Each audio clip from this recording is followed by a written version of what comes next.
Hey everyone, welcome back to my channel. कैसे हैं आप सब लोग? मैं उम्मीद करता हूं कि आप सभी लोग खैरियत से होंगे, अपना बहुत सारा ध्यान रख रहे होंगे और आपने अपनी लाइफ के लिए पॉजिटिव एटीट्यूड को बनाए रखा होगा।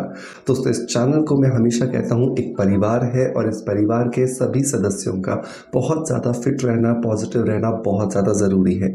और इसीलिए मैं कहता हूँ कि परिस्थिति कोई भी हो, बस आप उस परिस्थिति में से कुछ एक बेहतर एक पॉइंट निकाल लीजिए, जो बेहतर पॉइंट आपको पॉजिटिव एटीट्यूड बरकरार रखने में आपकी मदद करेगा।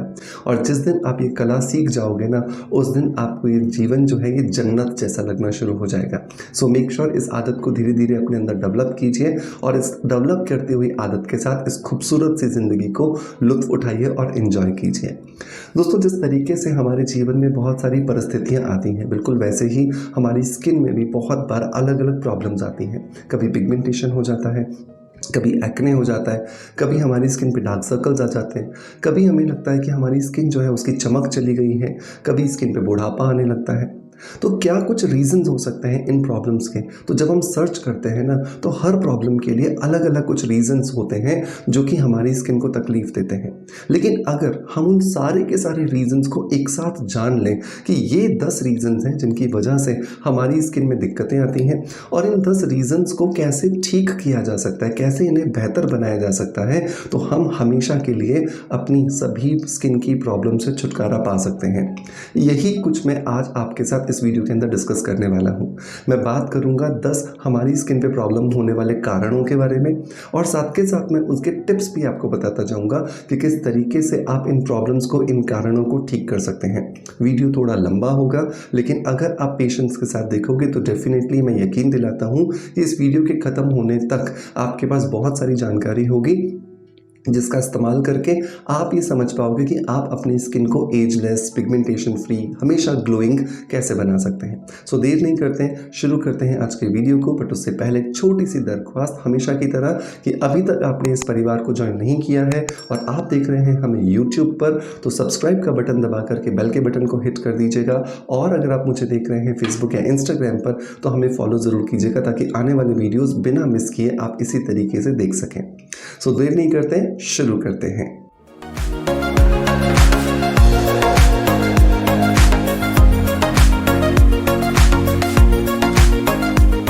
दोस्तों, सबसे पहला और सबसे इम्पॉर्टेंट कारण जो होता है ना हमारी स्किन की प्रॉब्लम्स होने का, वो होता है हार्मोनल इम्बैलेंस। हमारे शरीर के अंदर जैसे ही हमारी प्यूबर्टी की अवस्था आती है, मतलब हम 12-13 साल के होते हैं, हार्मोन्स का फ्लक्चुएशन स्टार्ट हो जाता है। और स्पेशली महिलाओं के अंदर हर महीने आने वाली माहवारी या फिर उसके बाद होने वाली डिलीवरीज, प्रेगनेंसीज और मेनोपॉज, ये कुछ ऐसे बड़े बड़े कारण हैं जिसकी वजह से हमारे शरीर में हार्मोन्स का असंतुलन होता है। और जितना ज़्यादा ये हार्मोन्स असंतुलित रहेंगे, हमारी स्किन की जो प्रॉब्लम्स है वो होना लाजमी है। हम उन्हें कुछ भी करके, कुछ भी लगा करके ठीक नहीं कर सकते हैं। तो ये जड़ है, इस जड़ को हमें पकड़ करके काम करना है। तो जब भी आपको ऐसा लगे कि आपके हार्मोन्स का इम्बैलेंस हो रहा है, आपके पीरियड्स डिस्टर्ब हो रहे हैं, आपको यूटीआई की प्रॉब्लम हो रही है, आपको यूरिन पास करने में तकलीफ हो रही है, या आप पानी को होल्ड नहीं कर पा रहे हो, या आप यूरिन को होल्ड नहीं कर पा रहे हो, तो ऐसी कंडीशन में आपको समझ लेना चाहिए कि बॉडी में हार्मोनल इम्बैलेंस चल रहा है। और उसके लिए सबसे अच्छी जो चीज़ है आपको, जो मैं बताना चाहूँगा, वो है सौंफ का प्रयोग। सौंफ आपको रोज़ अपने रूटीन में शामिल करनी है। रोज़ आप दिन में 3 बार खाना खाते हो, आधा आधा चम्मच सौंफ आपको अच्छे से चबा चबा करके खानी है। सौंफ में बहुत सारा ईस्ट्रोजन होता है और ये बहुत ज़्यादा मदद करता है आपके शरीर में हार्मोन्स के असंतुलन को ठीक करने के लिए। दूसरी एक जो चीज़ जो बहुत ही ज़्यादा प्रूवन है, एक प्रोडक्ट के फॉर्म में आपको मिलती है, वो मैं आपको रिकमेंड करना चाहूँगा, जो आता है ऊर्जा लाइफ साइंसेज से। ऊर्जा लाइफ साइंसेज का ये जो मेड ईवा सिरप है, ये अपने आप में एक प्रूवन रेमेडी है किसी भी तरह के हार्मोनल इम्बैलेंस को ठीक करने के लिए। तो अगर आपको लग रहा है आपके पीरियड्स आगे पीछे हो रहे हैं, आपको वाइट डिस्चार्ज की प्रॉब्लम हो रही है, यूरिन करते हुए जलन हो रही है, या किसी भी तरीके से आपके हार्मोन्स डिस्टर्ब हो गए हैं, तो डेफिनेटली ऊर्जा लाइफ साइंसेज के इस मेड ईवा सीरम को आपको ज़रूर इस्तेमाल करना चाहिए। अगर मैं इंग्रेडिएंट्स की बात करूँ तो इसके अंदर अशोका है, शतावरी है, लोद्र है, दारू हल्दी है, अश्वगंधा गिलोय, दशमूल, गोक्षुरा और इसी तरह की बेहतरीन जो आयुर्वेद के अंदर जो लिखी गई हर्ब्स हैं उनका एक बेहतरीन कॉम्बिनेशन किया गया है। इसे लेना भी बहुत आसान है। 1 चम्मच सुबह और 1 चम्मच रात को सोने से पहले, मतलब लगभग 5-5 ml आपको ये लेना है दिन में 2 बार। और इसे आप आज से ही, आप चाहे किसी भी एज ग्रुप में क्यों ना हो, आज से ही इसे आपको अपने रूटीन में शामिल कर लेना है, ताकि आपके शरीर में हार्मोनल इम्बैलेंस नहीं भी है ना, तो भी एटलीस्ट आप एक प्रिकॉशन ले सको कि आपके शरीर में आने वाले समय में किसी भी तरह के हार्मोनल इम्बैलेंस ना हो। जब आप ये प्रण ले लोगे तो सबसे बड़ा जो कारण है स्किन प्रॉब्लम्स होने का, जो है हार्मोनल इम्बैलेंस, तो आप उसे आसानी से ठीक कर पाओगे। चाहे पिंपल्स हो, चाहे पिगमेंटेशन हो, चाहे डार्क सर्कल्स हो, चाहे टैनिंग हो, चाहे सनबर्न हो, चाहे एजिंग हो, हर एक के अंदर जब हार्मोनल इम्बैलेंस होगा तो आप इससे बहुत आसानी से ठीक कर पाएंगे। इसे परचेज करने का लिंक मैं आपको डिस्क्रिप्शन बॉक्स में और पिन कमेंट में दे दूंगा, जहां से जाकर के आप इसे इजीली ट्राई कर सकते हैं। दूसरे रीजन की अगर हम बात करें तो वो आता है poor skin care. Poor skin care का मतलब होता है कि आप अपनी स्किन के अकॉर्डिंग सही जो प्रोडक्ट्स हैं, सही जो कॉस्मेटिक्स हैं, उसका आप इस्तेमाल ही नहीं कर रहे हो। आपकी स्किन ऑयली है लेकिन आप ड्राई स्किन के प्रोडक्ट्स लगा रहे हो, आप धूप में घूमते हो लेकिन आप सनस्क्रीन ही नहीं लगा रहे हो, या आप रोज़ मेकअप करते हो क्योंकि आपकी जॉब ऐसी है या आपको मेकअप करना पसंद है, लेकिन आप उसे रात को वॉश करके या उसे क्लीन करके नहीं सोते हो। तो ये कुछ बहुत बड़े रीजंस बनते हैं जिनकी वजह से स्किन के जो पोर्स होते हैं वो धीरे धीरे इन्फेक्टेड होने लगते हैं, और ये इन्फेक्टेड पोर्स हमें बहुत ज़्यादा दिक्कत देना शुरू कर देते हैं। सो बहुत ज़रूरी होता है कि हम अपनी स्किन का ज़रूर ध्यान रखें, और स्किन की जो इशू है या स्किन का जो टाइप है उसके अकॉर्डिंग हम प्रोडक्ट्स यूज़ करें ताकि स्किन को हम हेल्दी रख सकें। नंबर 3 पर रीज़न आता है दोस्तों, वो होता है जेनेटिक्स। बहुत बार ऐसा देखा गया है कि कुछ लोगों को फ्रैकल्स होते हैं और वो उनकी जनरेशन में चल रहे होते हैं, या कुछ लोगों को बहुत ज़्यादा डार्क सर्कल्स की प्रॉब्लम होती है, वो उनकी जनरेशन में चल रहा होता है। लेकिन जेनेटिक्स का मतलब ये बिल्कुल भी नहीं है कि इस प्रॉब्लम को ठीक नहीं किया जा सकता। इसका मतलब ये है कि इस प्रॉब्लम को ठीक करने के लिए लंबा समय लगेगा और आपको मेहनत भी ज़्यादा करनी पड़ेगी। तो जेनेटिकली अगर आपकी स्किन पे कोई प्रॉब्लम आ रही है तो आप उसको समझो और उसे ठीक करने के लिए एक अच्छी लाइफस्टाइल को फॉलो करो।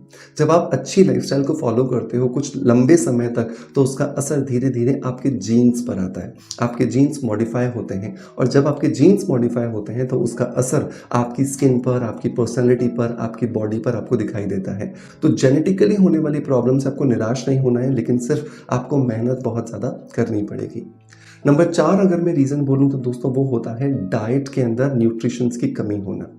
बहुत बार ये देखा गया है कि हम बस ऐसे ही कुछ भी खा लेते हैं। हम बाहर गए, हमने ये देखा भी नहीं कि ये जो खा रहे हैं इसके अंदर कितने पोषक तत्व हैं और कितने नहीं हैं। और उस बिना पोषक तत्वों की जानकारी के कुछ भी खा लेने से पेट तो भर जाएगा, लेकिन डेफिनेटली स्किन की जो ज़रूरत है, स्किन को जो पोषक तत्व मिलने चाहिए, विटामिन्स मिलने चाहिए, मिनरल्स मिलने चाहिए, फाइटोन्यूट्रिएंट्स मिलने चाहिए, वो उसे नहीं मिलेंगे।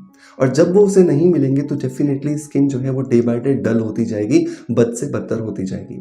तो जब भी आप अपने खाने के लिए आप चुनाव कर रहे हैं किसी भी चीज़ का, तो ये ध्यान रखें कि आपके शरीर के अंदर वो जाने वाली चीज़ जो है उसमें मिनरल्स भरपूर मात्रा में होने चाहिए और विटामिन्स भरपूर मात्रा में होने चाहिए, क्योंकि यही चीज़ें हैं जो आपकी स्किन को हेल्दी बनाने में आपकी मदद करती हैं। इसके लिए आप फ्रेश फ्रूट्स, फ्रेश वेजिटेबल्स का सेवन कर सकते हैं, और साथ के साथ में ड्राई फ्रूट्स और नट्स को भी अपने रूटीन में शामिल करने से आपकी स्किन पर आपको बहुत ज़्यादा ग्लो मिलता है। नंबर नेक्स्ट अगर मैं रीज़न की बात करूँ तो वो होता है डिहाइड्रेशन। हम क्या करते हैं, फ्री में मिलने वाली जो चीज़ होती है ना उसकी कद्र ही नहीं करते हैं, और इसी वजह से पानी को हम सही मात्रा में सेवन नहीं करते और हमारा शरीर जो होता है वो डिहाइड्रेटेड होने लगता है। एक समय तो शरीर कोशिश करता है कि स्किन को किसी तरीके से वो बैलेंस कर ले, लेकिन जब आप इस डिहाइड्रेशन को ठीक नहीं करते हो और डे बाय डे शरीर में पानी की कमी होने लगती है, तो जो बॉडी होती है वो डिहाइड्रेटेड होने के साथ साथ स्किन पर प्रीमेच्योर एजिंग आने लगती है। सो ज़रूर ध्यान रखें कि कम से कम आपको 4 से 5 लीटर पानी रोज पीना है, ताकि आपके शरीर के अंदर पानी की कमी जो हो रही है उसे आप रोक सकें। नंबर 6 जो रीज़न आता है दोस्तों वो आता है एनवायरमेंटल फैक्टर्स। मतलब हमारे आसपास जो वातावरण है उसमें प्रदूषण हो सकता है, उसमें गंदगी हो सकती है और उसमें धूप भी हो सकती है। बहुत बार ऐसा देखा गया है कि गंदगी में हम जाते हैं, मतलब पॉल्यूशन वाली जगह पर जाते हैं और आकर के सो जाते हैं, अपने चेहरे को साफ भी नहीं करते। तो अगर आप कहीं बाहर गए हैं, चाहे आपको लग रहा है कि हवा गंदी है या साफ है, लेकिन घर आने के बाद एटलीस्ट आपको अपने चेहरे को ज़रूर क्लीन करना है। और साथ के साथ में ये भी ध्यान रखना है कि अगर आप दिन के समय पर जा रहे हो या सुबह जा रहे हो तो भी आपको सनस्क्रीन लगाना ज़रूरी है। इवन सनस्क्रीन लगाना तब भी ज़रूरी है जब आप अपने घर में रहते हैं, क्योंकि घर में भी बहुत बार ऐसी इलेक्ट्रॉनिक इक्विपमेंट्स का हम इस्तेमाल करते हैं, चाहे वो लैपटॉप हो या मोबाइल स्क्रीन हो या वो माइक्रोवेव हो या फिर हमारे किचन के अंदर होने वाली हीट हो, इन सब की वजह से भी हमारी स्किन को डैमेज होता है।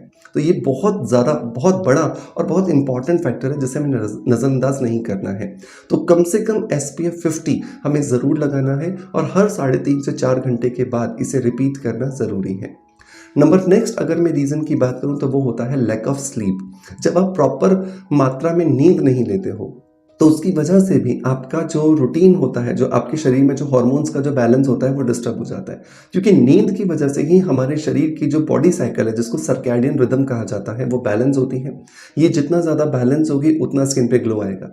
तो प्रॉपर 8 घंटे की नींद लेना ज़रूरी है, लेकिन अगर आप नहीं ले पा रहे हो तो एटलीस्ट 6 से 7 घंटे की नींद ज़रूर लो, और ये नींद रात को ही होनी चाहिए। हम में से बहुत सारे लोग क्या करते हैं, हम दिन में सो जाते हैं और हम कहते हैं हम तो नींद ले रहे हैं।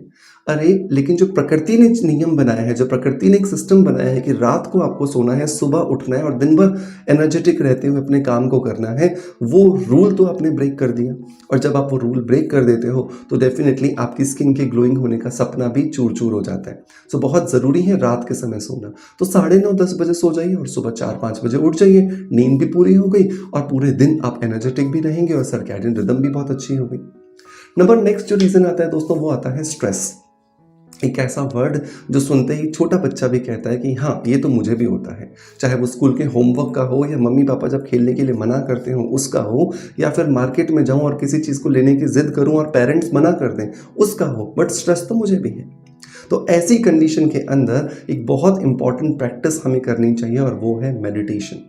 मेडिटेशन से हम एक स्थिरता की तरफ जाते हैं। जो कि विचलन रहता है ना हमारे शरीर में, पूरा दिन भर हम विचलित होते रहते हैं, अच्छी खबर आई खुश हो गए, बुरी खबर आई परेशान हो गए।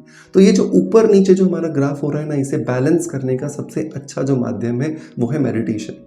मेडिटेशन में भी अगर आपको लगे कि आपका ध्यान नहीं लग रहा है तो कैंडल गेजिंग कीजिए, जिसे हिंदी में कहा जाता है त्राटक। ये आपको बहुत ज़्यादा मदद करेगा और आपके शरीर के अंदर जो बेड हार्मोन्स बन रहे हैं, जिसको हम कार्टिसोल हार्मोन्स कहते हैं, या स्ट्रेस हार्मोन जो बन रहे हैं, उन्हें रिड्यूस करके आपके शरीर को हेल्दी बनाए रखने में आपकी मदद करेगा।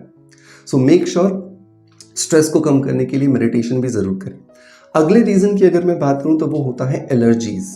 बहुत बार हम बहुत सारे ऐसे कॉस्मेटिक्स लगा लेते हैं जिनकी वजह से हमें एलर्जी हो जाती है। तो ये फाइंड आउट करने की कोशिश करें कि आपको किन चीज़ों से एलर्जी है। वो खाने की चीज़ें हो सकती हैं और वो लगाने की चीज़ें भी हो सकती हैं। तो जिन भी चीज़ों से आपको एलर्जी है, चाहे वो खाने की है या लगाने की है, आपको कोशिश करनी है कि आप उनको अवॉइड करो। जितना ज़्यादा आप उन्हें अवॉइड करते जाओगे, उनकी वजह से आपकी स्किन पर होने वाली जो प्रॉब्लम्स हैं वो दूर भागती जाएंगी और आपकी स्किन ग्लोइंग और हेल्दी अपने आप होना शुरू हो जाएगी। मेक श्योर ये 10 के 10 जो मैंने रीजंस आपको बताए हैं, इन्हें ज़रूर अपनी बॉडी पर इवैल्यूएट कीजिएगा कि आपको किस वजह से स्किन की प्रॉब्लम्स हो रही हैं। तभी आप ये जान पाओगे कि आपकी स्किन प्रॉब्लम्स का कारण क्या है और आप उसे ठीक करने की दिशा में सही कदम को बढ़ा पाओगे। ट्राई करने के बाद जब आपको अच्छे रिजल्ट्स मिलें तो कमेंट्स के माध्यम से मुझे ज़रूर बताइएगा कि आपको इसकी वजह से क्या कुछ बेनिफिट्स हो रहे हैं। दोस्तों, मैं उम्मीद करता हूँ कि आपका प्यार अब जैसे मुझे देते आए हो बिल्कुल वैसे ही देते रहोगे। आपके प्यार की वजह से ही ये चैनल बहुत तेज़ी से ग्रो हुआ है और आगे भी आप इन्हें लाइक्स और शेयर करके आगे तक पहुँचाते रहोगे। आपका प्यार इसी तरीके से बरसता रहेगा। इसी आशा के साथ आपसे अलविदा लेता आपका knowledge friend doctor Manoj. Thank you so much. Bye bye. Love you all.